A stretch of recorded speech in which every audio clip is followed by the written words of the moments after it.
আপনার ভোটার কার্ডে যদি মোবাইল নাম্বার লিঙ্ক করা না থাকে, তো আপনি কীভাবে লিঙ্ক করবেন চলুন দেখে নিচ্ছি। এই মোবাইল নাম্বার লিঙ্ক করা থাকলে কী কী সুবিধা। আপনি অনলাইনে কিন্তু ইপিক কার্ড ডাউনলোড করতে পারবেন এবং যে কোনো কাজে এই ভোটার কার্ডটি ব্যবহার করতে পারবেন। তার পাশাপাশি বর্তমানে এসের হিয়ারিং নোটিশ আপনার নামে জারি হয়েছে কিনা অনলাইনে চেক করার জন্য অবশ্যই কিন্তু ওটিপি ভেরিফাই করতে হয়। এর জন্য আমাদের ভোটার কার্ডে মোবাইল নাম্বার লিঙ্ক করা থাকা অত্যন্ত বাধ্যতামূলক। চলুন দেখে নিচ্ছি স্টেপ বাই স্টেপ প্রসেস। কয়েকটি সিম্পল ধাপ ফলো করলে আপনারা কিন্তু অনলাইনে মোবাইল নাম্বার লিঙ্ক করতে পারবেন ভোটার কার্ডে। আর আপনি যদি এখনো পর্যন্ত ভিডিওতে লাইক না করে থাকেন অবশ্যই লাইক করে দিন। এর পাশাপাশি চ্যানেল সাবস্ক্রাইব করে পাঁচ মিনিট ক্লিক করে নোটিশ অল করে রাখুন পরবর্তী ভিডিও সবাইকে পাওয়ার জন্য। আর আপনি যদি ভিডিওটি ফেসবুক পেজে দেখে থাকেন অবশ্যই ফেসবুক পেজটিকে ফলো করুন। আর অবশ্যই ভিডিওটি প্রত্যেকে শেয়ার করে জানিয়ে দিন। তার জন্য গুগলে আসুন এবং গুগলে সার্চ করুন MD360 নিউজ লিখে। তো আপনি যখনই সার্চ করবেন MD360 নিউজ লিখে প্রথমে পেয়ে যাবেন MD360news.com দেখতেই পাচ্ছেন। তো এখানে আপনি ক্লিক করুন, ওয়েবসাইটটি চলে আসবে। তারপরে যে সার্চ বার, এই সার্চে ক্লিক করুন। এরপর সার্চ করুন MD লিখে, শুধুমাত্র সার্চ করুন MD। যখনই সার্চ করবেন দেখতেই পাচ্ছেন সার্চ রেজাল্ট প্রথমেই চলে আসবে ভোটার কার্ডের মোবাইল নম্বর লিঙ্ক অথবা পরিবর্তন। তো এখানে আপনি ক্লিক করুন। এরপর আপনার সামনে আর্টিকেল ওপেন হবে। তো এখান থেকে আপনি আরও বিষয়টি জানতে পারবেন। তার পাশাপাশি কী কী সুবিধা রয়েছে ভোটার কার্ডে মোবাইল লিঙ্ক করলে ইত্যাদি বিষয়গুলো আপনি জানতেই পারছেন। তারপর নিচে চলে আসুন। তো নিচে আপনি দেখতেই পাচ্ছেন ভোটার কার্ডের সঙ্গে মোবাইল নাম্বার লিঙ্ক করার যে ওয়েবসাইটের লিঙ্ক। তো এখানে আপনি ক্লিক করুন। আমাদের সামনে কিন্তু ভোটার সার্ভিস পোর্টাল তা চলে আসবে। যদি আপনাদের কাছে অলরেডি আইডি পাসওয়ার্ড থাকে ভোটার সার্ভিস পোর্টালের, আগে আপনি রেজিস্ট্রেশন করেছেন, তো লগ ইনে ক্লিক করে আপনি আপনার মোবাইল নাম্বার বসিয়ে দিয়ে লগ ইন করে নেবেন। আর আপনি যদি নতুন হয়ে দেখেন এই যে সাইন আপে আপনি ক্লিক করুন। তো পরবর্তী পেজটি চলে আসবে। এরপর এখানে আপনি আপনার মোবাইল নাম্বার 10 সংখ্যার বসিয়ে দিন, যদি জিমেল আইডি থাকে উল্লেখ করুন, নাহলে ফাঁকা রাখুন। তারপর ক্যাপচার কোড এখানে বসিয়ে দিন যা শো হয়েছে। এরপর কন্টিনিউ এখানে আপনি ক্লিক করুন। তো পরবর্তী পেজে সেই ভোটারের নাম উল্লেখ করে দিন যার নামে আপনি আইডিটি তৈরি করতে চান। আর অবশ্যই আপনি কী করবেন, যে ব্যক্তির ভোটার কার্ডে মোবাইল নাম্বার লিঙ্ক করবেন সেই ব্যক্তির নাম্বার দিয়েই আইডি তৈরি করে তারপর সেই নাম্বার দিয়ে লগ ইন করে অ্যাপ্লাই করবেন। নাহলে কী হবে, যখন আপনি একটি মতো ফর্ম সাবমিট করবেন যখন সেটি অ্যাপ্রুভ হবে না, আপনি কিন্তু সেই আইডি দিয়ে আর পুনরায় ইসেন ভেরিফিকেশন করতে পারবেন না। তখন নিচে লেখা শো হবে যে আপনার একটি ফর্ম পেন্ডিংয়ে রয়েছে, ফিল ফর্ম 6 ইত্যাদি। তাই আপনি অবশ্যই নতুন নতুন আইডি দিয়ে তাদেরকে অ্যাপ্লাই করে দেবেন। তারপর রিকোয়েস্ট ওটিপিতে ক্লিক করবেন।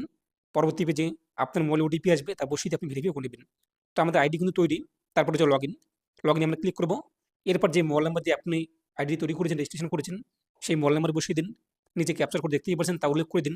এরপর রিকোয়েস্ট ওটিপি, তো এখানে আপনি ক্লিক করুন। তো পরবর্তী পেজে আপনাদের মোবাইল নাম্বার ওটিপি আসবে, তা বসিয়ে দিয়ে ভেরিফাই এবং লগ ইনে ক্লিক করুন। আমাদের কিন্তু লগ ইন কমপ্লিট। এরপর নিচে আপনি চলে আসবেন।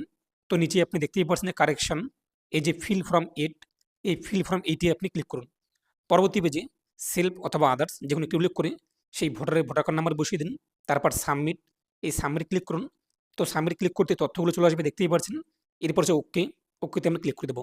তো এখান থেকে আমরা এই যে দ্বিতীয় option correction of ইন্টার্স in exciting electoral roll, এটি সিলেক্ট করব। তারপর ওকে এখানে আমরা ক্লিক করব। এখান থেকে আমরা কোনো কিছু পরিবর্তন করবো না, না আধার কার্ড নাম্বার লিঙ্ক করবো কিংবা সেলফ, এগুলো কোনো কিছু আমরা করবো না। শুধুমাত্র নেক্সটে আমরা ক্লিক করে দেবো। এখন নেক্সটে ক্লিক করে দিচ্ছি। এই যে ধাপটি দেখতেই পাচ্ছেন, এখানে শুধুমাত্র আমরা মোবাইল নাম্বার এই বক্সে টিকমার্ক করব। এখন আপনি যে মোবাইল নাম্বারটি লিঙ্ক করতে চান সেই মোবাইল নাম্বারটি আপনি এখানে বসিয়ে দিন। মোবাইল নাম্বার উল্লেখ করার পর নিচে রয়েছে কিন্তু নেক্সট, এখানে আপনি ক্লিক করুন। আপনি কোনো কিছু পরিবর্তন করবেন না, না ফটো পরিবর্তন, না জেন্ডার ইত্যাদি। শুধুমাত্র মোবাইল নাম্বারের বক্সে টিকমার্ক করে মোবাইল নাম্বারটি বসিয়ে দেবেন। যেহেতু আমরা মোবাইল নাম্বার লিঙ্ক করব, যদি আপনি আলাদা কোনো ঘর টিকমার্ক করে দেখেন মোবাইল নাম্বারের পাশাপাশি ফটো, এবং ফটো যদি এখানে আপলোড করে দেন, তাহলে আপনার মোবাইল নাম্বার লিঙ্ক হতে অনেক টাইম লাগবে। যদি আপনি ইনস্ট্যান্ট এখনই অ্যাপ্লাই করে 1 ঘন্টা কিংবা সাথে সাথে লিঙ্ক করতে চান, তাহলে শুধুমাত্র মোবাইল নাম্বারের বক্সে টিকমার্ক করবেন। তারপর মোবাইল নাম্বার বসিয়ে দিয়ে নেক্সটে ক্লিক করবেন। নিচে প্লেস, এখানে আপনি আপনার জায়গার নাম অথবা আপনার জেলার নাম অথবা আপনার শহরের নাম যে কোনো একটি আপনি বসিয়ে দিন। তো আমরা এখানে আমাদের জেলার নাম বসিয়ে দিচ্ছি কোচবিহার। তারপর হচ্ছে নেক্সট, এখানে আমরা ক্লিক করব। নিচে ক্যাপচার কোড দেখতেই পাচ্ছেন যা শো হয়েছে তা আপনি এখানে বসিয়ে দিন। এরপর যে সেন্ড ওটিপি এখানে ক্লিক করুন। তো আপনি যে মোবাইল নাম্বার এখানে উল্লেখ করেছেন লিঙ্ক করতে চান সেই মোবাইল নাম্বার ওটিপি আসবে। তো এরপর আপনি ওটিপি এখানে উল্লেখ করে দিন। তারপর হচ্ছে প্রিভিউ অ্যান্ড সাবমিট, তো এখানে আপনি ক্লিক করুন। আমাদের সামনে আবেদনের প্রিভিউ চলে আসবে। তারপর এখান থেকে আপনি নিচে চলে আসবেন। তো নিচে রয়েছে সেন্ড এবং সাবমিট, এখানে ক্লিক করবেন। একটি পপ আপ হবে, ওকেতে আপনি ক্লিক করে দেবেন। পরবর্তী পেজটি আমাদের সামনে চলে আসবে। আধার অথেন্টিকেশন, এই কাজটি করার জন্য অবশ্যই আপনাদের কিংবা সেই ভোটারের কিন্তু আধার কার্ডে মোবাইল নাম্বার লিঙ্ক করা থাকতে হবে। এর পাশাপাশি সেই ভোটার কার্ডের নামের বানান এবং আধার কার্ডের নামের বানান একই থাকতে হবে। এখন ভোটারের এখানে আধার কার্ড নাম্বার বসিয়ে দিয়ে গেট ওটিপি এখানে ক্লিক করুন। আধার কার্ডে যে মোবাইল নাম্বার লিঙ্ক রয়েছে সেই মোবাইল নাম্বারে ওটিপি আসবে। নিচে আপনি ওটিপি উল্লেখ করে দিন। তো ওটিপি উল্লেখ করতেই নিচের যে বক্সটি, এই বক্সে কিন্তু টিকমার্ক চলে আসবে। যদি আধার কার্ডে মোবাইল নাম্বার লিঙ্ক না থাকে এবং আধার কার্ডের নামের বানান এবং ভোটার কার্ডের নামের বানান আলাদা থাকে, তাহলে কিন্তু আপনি বিলোর কাছ থেকে ফর্ম 8 সংগ্রহ করে অফলাইনে ফর্মটি ফিল আপ করে জমা করতে হবে, তাহলে আপনার লিঙ্ক হয়ে যাবে। তো এখানে আমরা ওটিপি উল্লেখ করে দিচ্ছি, তারপর নিচে চলে আসবে সাবমিট, সাবমিট ক্লিক করব। তো সাবমিট ক্লিক করতে আমাদের কিন্তু আবেদন কমপ্লিট। তো পরবর্তী ধাপে আপনি রেফারেন্স নাম্বার পেয়ে যাবেন, তার পাশাপাশি অ্যাকনোলেজমেন্ট স্লিপ পেয়ে যাবেন, এখানে ডাউনলোড করে নেবেন। তো এখন আপনি স্ট্যাটাস চেক করতে পারবেন, এর জন্য আপনি আবারও ওয়েবসাইটে চলে আসবেন। এই যে ট্র্যাক অ্যাপ্লিকেশন স্ট্যাটাস, এই ট্র্যাকে আপনি ক্লিক করবেন। এরপর আপনি যে রেফারেন্স নাম্বারটি পেয়েছেন সেই নাম্বারটি এখানে বসিয়ে দিন। তো আমরা বসিয়ে দিচ্ছি, তারপরে যে সাবমিট, তো সাবমিটে আমরা ক্লিক করব। তো সাবমিট ক্লিক করতে দেখতেই পাচ্ছেন আমরা যে এখনই ফর্মটি সাবমিট করলাম, এই যে তীর চিহ্ন এখানে ক্লিক করব। আমাদের সাবমিট কমপ্লিট কিন্তু এখনও এক কথা নট ডিসপ্যাচ ইত্যাদি লেখা শো হচ্ছে, টেনশন নেই। আপনি আবার ওয়েবসাইটে চলে আসবেন, এখান থেকে আপনি এখন ভোটার কার্ডটাকে ডাউনলোড করবেন।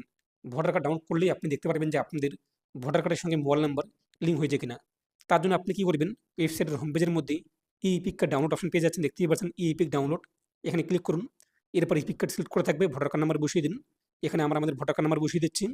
তারপর এখান থেকে আমরা আমাদের যে স্টেট তা উল্লেখ করে দেবো। তো স্টেট উল্লেখ করার পর সার্চে ক্লিক করব।